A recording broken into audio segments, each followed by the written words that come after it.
Charles III has officially been crowned King of the United Kingdom and also Canada. It was a regal, spectacular ceremony that drew world leaders, dignitaries, and thousands of visitors to central London. The former Prince Charles actually became king when his mother, Queen Elizabeth II, died in September. But today's ceremony was an important, symbolic affirmation of the king's status. Our correspondent Chris Brown was among the crowds outside Buckingham Palace and takes us through the day. With colourful royal flags, parading soldiers in black beefeater hats and golden stagecoaches, Britain looked its best for this rarest of regal occasions.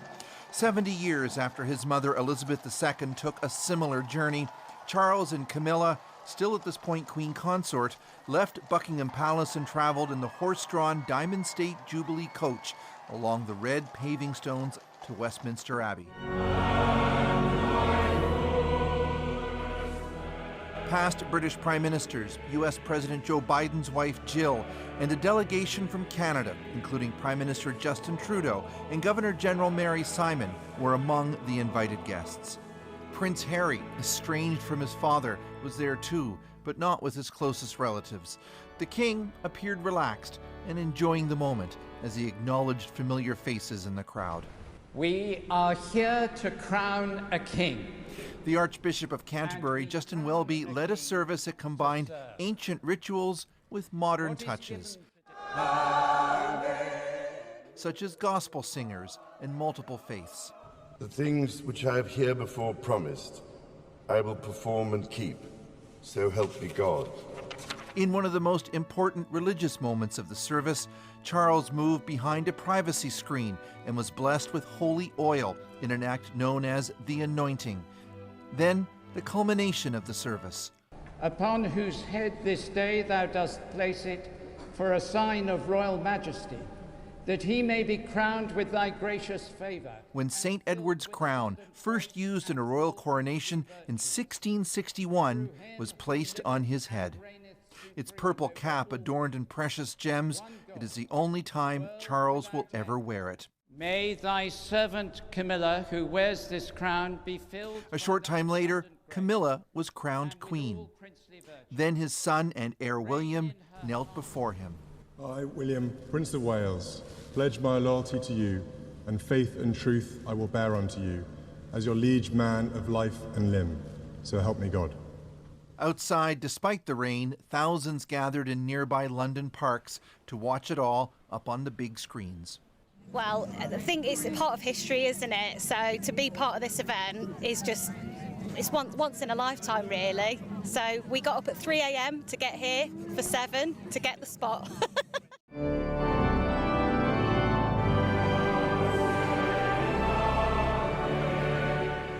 With the service at the Abbey over, the royal procession, including a team of Canadian Mounties, escorted the royal couple back to the palace as they rode in the 200-year-old Gold State coach. This procession is the first time that people are getting to see the newly crowned king and queen. I'm here with Maureen Stewart. What did you think? I was very emotional. First time I've seen him live, absolutely amazing. It really was. You might cry. I might. Yeah, it was really, really moving. Really moving. 3 cheers for His Majesty the King and Her Majesty the Queen. Hip hip! Hip hip! The final act of this day played out on the balcony of the palace. The barriers holding back the crowd were taken down, and people surged forward to the gates to see the royals come out together. Wearing their precariously perched crowns, Charles and Camilla were joined by other so-called working royals, but not Harry nor Prince Andrew, whose legal troubles are a family embarrassment.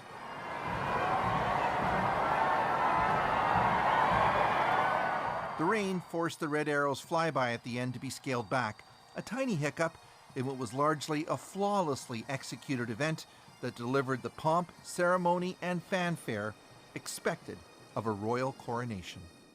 That was Chris Brown in London, and Chris joined us a little earlier to tell us more about today's momentous occasion. Chris, given that the UK is in a cost of living crisis, Did this feel like a unifying event? Well, when the Queen died, some people wondered whether the tide would, really start to go out for the monarchy. But so far, anyway, under Charles, from what we've seen of his approval ratings, they've actually gone up. So some of the Queen's maybe magic, if you will, seems to have been transferred to him. And she was a unifying figure. So in that way, I guess you could say that today was a unifying event for the country, but I think really only for a degree. While there were a lot of people, in fact, I don't think the crowds, at least not the crowds I saw, were enormous. Now, maybe the rain kept some of them away, I'm not sure. And yes, there were some protesters, and people generally are grumpy about high prices, and there's not a whole lot of relief in sight. So my sense is that this moment, to the extent that it is unifying, probably won't last. It's a holiday for a few days from some problems, but Stephanie, maybe not much more than that. All right. Thank you so much, Chris. Thank you. That's CBC's Chris Brown in London for the coronation of King Charles III. Now, while in London, Prime Minister Justin Trudeau met with his UK counterpart Rishi Sunak. According to a statement from Sunak's office, the two leaders discussed Britain joining the Trans-Pacific Partnership Trade Agreement and pledged to continue talks on a post-Brexit bilateral trade deal. Here at home, a ceremony for the King's coronation was held in downtown Ottawa. Kate McKenna reports. Across the street from Parliament Hill, dozens of dignitaries, elected officials, and other invitees gathered to celebrate the coronation of King Charles III and Queen Camilla and the ties that bind them to Canada. Carson McEwen is a member of the PEI band in Echo. It was just pretty amazing, like a surreal feeling, really, being able to come to Ottawa for this amazing, iconic event. Yeah, and it was really a privilege to be able to play for everyone. Speakers touched on themes of duty, hope, and renewal. Poet Sabrina Benain performed an ode to the environment, a lifelong passion for the King. There is an intricate chain holding everything here together, sun to earth and moon to sea. Algonquin spiritual advisor Albert Dumont spoke on the Crown's relationship to Indigenous peoples. The blood of our hearts send forth a hopeful song in recognition of Charles III, the King of the Commonwealth, who promises to strengthen the human bond between the monarchy and all peoples of the Commonwealth. Officials also announced that King Charles will replace his mother on Canada's $20 bill and on Canadian coins. Marie LeMay is the president and CEO of the Royal Canadian Mint. So we expect to be able to share the selected design in the fall. So I think that will be a big moment. After that, we need to make the tools, we need to manufacture the pieces, so there's another 8 to 12 weeks. As well, Canada Post announced a new stamp for the King, part of a 170-year tradition to honor the sitting monarch. The event finished with a 21-gun salute. General Wayne Eyre is Canada's Chief of Defence Staff. So there's a deep and long-standing relationship between the military and the Crown in this country. And King Charles in particular has been a tremendous supporter of our military over the decades. Today's celebration was muted compared to Queen Elizabeth II's coronation 70 years ago, where some 7,000 members of the armed forces paraded on Parliament Hill. Kate McKenna, CBC News, Ottawa. Alberta's premier says the current wildfire outbreak is an unprecedented crisis. A hot and dry spring has led to more than 100 wildfires spreading in north and central Alberta. 1/3 of those are burning out of control. Close to 25,000 Albertans have been forced to flee their homes. Thousands more are on evacuation alert. The CBC's Terry Reith reports. Hello there, where are you heading? It has been another day of fires, evacuations, and roadblocks. Okay, the highway's closed. The detours are just part of it.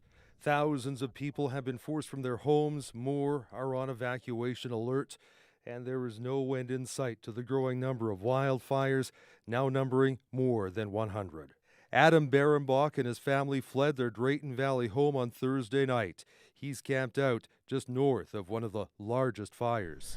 Staying out there for now, and if we got to go elsewhere, I guess we'll go elsewhere. Don't know where we're going to go, but government is prepared to use our emergency powers as needed to make the right calls. Danielle Smith, the Premier and Conservative Party leader who is in the heat of an election campaign addressed the ongoing crisis this afternoon. I have asked the deputy ministers to put together and to make recommendations on all possible options, including declaring a provincial state of emergency. I know that all of this is difficult for Albertans. Today, a group of firefighters arrived from Quebec and more are on the way.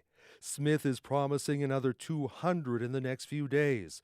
Plus, there's a provincial fire ban and the use of off-road all-terrain vehicles has been prohibited. But Barenbach says there is only one thing that will bring relief at this point. Rain. Honestly, rain would be nice. In the meantime, people in the fire's path continue to move, sometimes from one evacuation center to another. So there's real frustration, and people are worried for their homes and their farms. Olivia Shook is a hobby farmer from Yellowhead County. She traveled west from her home to Edson until it too was evacuated. So we made the call to pull the pin and try to get north before they closed all the roads. There is rain in the forecast for some parts of Alberta. The question, will it be enough to bring an end to this unprecedented string of spring fires? Terry Reith, CBC News, Edmonton. 3 wildfires in British Columbia have prompted evacuation orders and an alert there. The Peace River Regional District and Goodloe, near the border with Alberta, have both ordered residents to leave. Elsewhere, the village of McBride, about 200 kilometres southeast of Prince George, has declared a local state of emergency. To the south, heavy rain has put communities in BC's interior on flood watch. The city of Grand Forks has added 10 properties to its evacuation alert list, while the village of Salmo and surrounding areas are being warned of possible flooding. The province says people living near the swelling waterways should be packed and ready to flee on short notice. In many remote northern communities, planes are the only way in or out, and those flights could soon become more expensive and less accessible.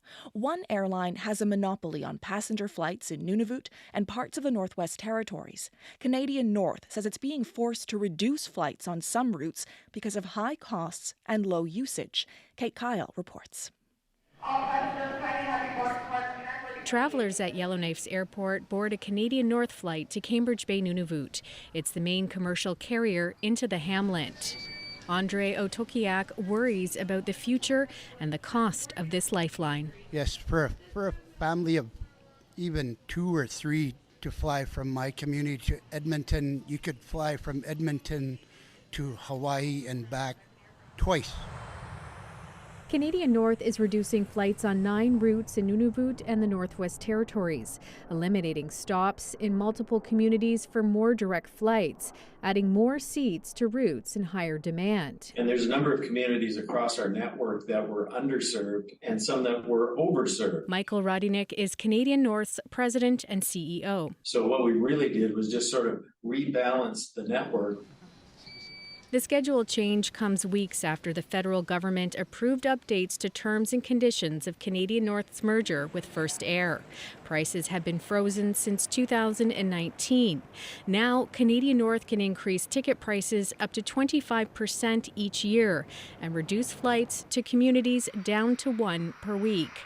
Transport Canada told CBC by email it approved the changes to help keep the airline financially viable and recover from the pandemic. The town of Norman Wells is nestled in the Mackenzie mountain range. Less than 1,000 people live here. Once a daily stop for jets between Yellowknife and Inuvik, soon it will only get 4 flights a week. Canadian North says it struggled to fill seats. And it's flying right over the top of our community. Still, Norman Wells' mayor, Frank Pope, calls those flights essential, especially for people who pay for their own accommodations for medical appointments in the south. If I had to stay 2 extra days before I can get a flight home, that can make it $1,000 trip out of my pocket just to go for a 1-hour medical appointment. And then you just find the spot that works. In Yellowknife, tour operator Dan Wong cleans dry suits. He says fewer flights into Norman Wells could impact how he does business. I need to be able to get my guests and guides in and out to be able to run trips. And if I can't do that, then there's going to be an impact to our partners there. We need to have the federal government really make services to the north an essential service. John Graddick is an aviation expert at McGill University. He says Northern Airlines need more help. The current level of funding, in my opinion, is insufficient. The costs are going to keep going up. So what you've seen with Canadian North is just the tip of the iceberg. Canadian North is reviewing ticket prices and the flight schedule. The company says it's consulting with communities to smooth out any turbulence from the changes. Kate Kyle, CBC News, Yellowknife. Philippines President Ferdinand Marcos Jr. recently called Southeast Asia the most complicated geopolitical region in the world. China's expansionist activities in the region, combined with heightened tensions with the U.S. over Taiwan, are leading Southeast Asian countries to ready themselves. It's against that backdrop that more than 250 of the biggest names in maritime and naval defense were in Singapore this week, promoting their wares at the International Maritime Defense Exhibition and Conference. Patrick Falk has more. A promotional video touts the features of the OPV S-45. The defense vessel, designed by Israel shipyards, is purpose-built for coastal protection. Just one example of the latest in maritime security technology, which was on display at IMDEX 2023. The conference returned to Singapore after a long hiatus caused by COVID-19. And I think Managing Director of IMDEX organizer Xperia Events, Lekchet Lam, is optimistic about the outlook for the defense industry. I think it paints a very strong and buoyant defense spending market, which actually opens up a lot of business opportunities. And this is what we are seeing. Global defense budgets have soared over the past 2 decades. According to data compiled by the Stockholm International Peace Research Institute, annual military spending doubled to more than $2 trillion between the years 2000 and 2021. During that same time period, Asia and Oceania have taken up a much bigger share of global defense spending. China's increasing military assertiveness has fueled that expansion. Companies like Israel shipyards are cashing in. Oded Breyer is its VP of marketing. Southeast Asia is one of the strategic markets for us, and we pay a lot of attention to this market. And we are even when we designed the S-45, for example, we thought about this region, about the Rough Sea here. They need to be stabilized, they need to be multi-purpose. Many Southeast Asian nations are embroiled in jurisdictional disputes with China and among one another over the South China Sea. I think there's a sense that we've got to be able to protect ourselves against the worst consequences of great power competition as well. So for that, both of those reasons are pushing up investment in defence, and especially in naval developments. Jeffrey Till is an emeritus professor at the S. Rajaratnam School of International Studies. He says the region also faces a major dilemma over any conflict over Taiwan and potential hostilities between China and the US. Effectively, different countries in the region have different conclusions about the relationship that there is between both them and either the United States and China, and between how the United States and China themselves get together. So I'm not sure there is really a united view on that, apart from a general concern that they do not want to be forced to choose. With relations between Washington and Beijing in dire straits, regional stakeholders have little choice but to prepare and step up their own military capabilities. Patrick Falk for CBC News, Singapore. Iran's execution of a Swedish-Iranian dual national has drawn international condemnation. Habib Chab was hanged today. He was convicted of leading an Arab separatist group. Iran's government says the group is behind several terror attacks, including a 2018 attack on a military parade that killed 25 people. Sweden's foreign minister responded to the news, calling the death penalty inhumane. A Nigerian senator and his wife have been sentenced to prison by a British court over an organ harvesting scheme. They were found guilty in March of trafficking a 21-year-old to the UK to provide a kidney for their sick daughter. Nigeria is being urged to take stronger action against the illegal harvesting and selling of organs. Kidneys especially are in high demand and can go for thousands of dollars on the illegal market. Correspondent Ajek Mangut has more on this from Abuja. At least 20 million in Nigeria have kidney problems, according to the Nigerian Association of Nephrology. The high number of kidney disease cases is blamed on underlying causes like hypertension, diabetes, hepatitis B and C, as well as the use of skin bleaching creams.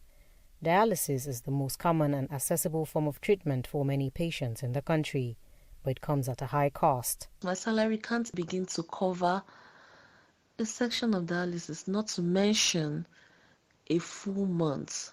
Ifeoma Ocholi is a teacher in Abuja who's battling kidney disease.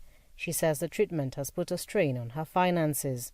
One session of dialysis costs about $175, a significant amount of money in a country where 40% of people live in poverty. Ocholi says she wants the government's assistance. The government should please subsidize the drugs and the dialysis for kidney patients so that at least everyone can have access to treatment. But the cost is even higher for those who need a kidney transplant, and finding a matching donor outside one's family is challenging. But people who are desperate for donors can get a kidney for a price. According to the Africa Report, patients go to agents who search far and wide for donors. The patients usually end up paying between $13,000 and $20,000. Nephrologist Zumnan Gimba says the high rate of poverty and the cost of treating kidney disease has created a demand for the illegal organ market. Because it is illegal, these are things that you will never hear in the open. Sometimes people may come and tell you want to sell, their kidney. And, oftentimes we'll now have to sit them and educate them and let them know that, no, you cannot sell your organ, for money. Gimba says the government needs to take stronger action against organ trafficking. Government must also clearly come out to say, we support this declaration of Istanbul that says no to procurement, to selling, to trafficking of organs. If that happens, that is the first step. And of course, then government must back it too with the legal body now to police such and make sure that such regulations are obeyed. Selling of organs is illegal in Nigeria and comes with a penalty of imprisonment or a fine. But experts like Zumnan Gimba fear enforcement is lacking. Ajek Mangut for CBC News, Abuja, Nigeria. You're listening to The World This Weekend on CBC Radio. I'm Stephanie Skandaris. God Save the King is one of the most recognizable songs ever written and featured prominently in today's coronation ceremony. It's not only the UK's de facto national anthem, it's the song that kicked off the whole idea of national anthems. Writer and broadcaster David Pate is the host of the podcast National Anthems, The Worst Songs in the World. He's writing a book about the origin and history of national anthems. He takes us back to the start of it all. Audience members at London's Drury Lane Theatre on September 28, 1745, had one big thing on their minds: the threat of regime change. A Scottish rebel army led by Bonnie Prince Charlie was marching on the capital to overthrow the king. London was in something of a panic. Paul Monod is a professor at Middlebury College in Vermont and the author of books about the Jacobite Rebellion. In some people's minds, the game seemed to be up. That was what seems to have resulted in the first public singing of God Save the King. The musical director of Drury Lane Theatre decided a new arrangement of the song was needed to boost morale. God bless our noble King. It was a huge hit, and while the Jacobite Rebellion was crushed, the song kept going. In all probability, it would have passed into history, except that they kept doing it. And here's where it gets interesting. European rulers decided if the British king had his own song, they wanted one too. The era of national anthems had begun, and many of the new anthems used the same tune, like Prussia's, which later became the anthem for Imperial Germany.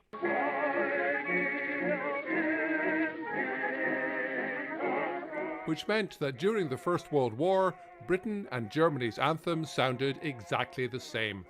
The tune even crossed the Atlantic and almost became the national anthem of the United States. My country, 'tis of thee. No one knows who composed the music, and that's part of its mystique, according to British composer Philip Shepherd. He's an authority on anthems. His recordings are used at the Olympic Games. It's not something that gives people goosebumps on its musical merits alone. The music has always been because of the context, because if you're thinking, oh, actually, history's being made just at this moment, I can't help but be moved by that. Most countries adopted songs about the nation rather than the ruler. Despite suggestions that Britain do the same, God Save the King has endured. But that can change, because the anthem isn't even an official song. As the royal family website notes, the words are a matter of tradition. Philip Shepherd thinks the coronation offers an opportunity for a new tradition. I'd love it if the king had to write their own anthem. I think that would be super. Charles is a cellist, he's got the musical training, so... After all, it's the king's song, so if he wants to change it, all he has to do is pick a new one.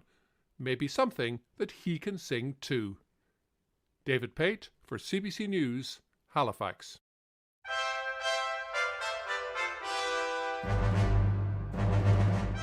While most British eyes were on King Charles' coronation today, people in the city of Liverpool are engrossed in another display of ceremonial splendour. I think really exciting for the whole country, to be honest with you. We've not had anything like this, not in our lifetime anyway. That's what one Liverpudlian told the CBC's Briar Stewart. So what is the event that's usurping the royals' place atop the throne of public attention? Eurovision, of course.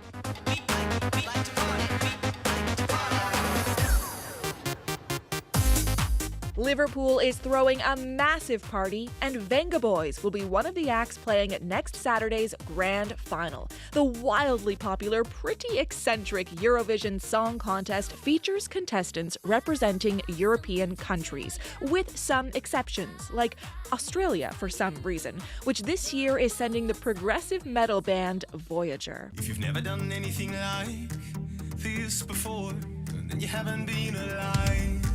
Canada isn't officially in the competition, though there has been talk of bringing a spin-off here. There have also been Canadian contestants over the years, like Celine Dion, who won in 1988 for Switzerland.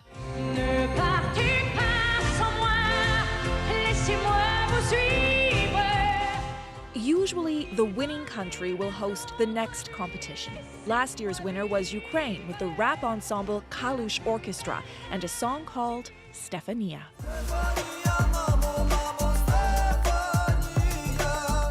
Given the war, the UK stepped up to hold the competition in Ukraine's place. Britain's hopes and dreams pinned on Mae Muller with the song I Wrote a Song.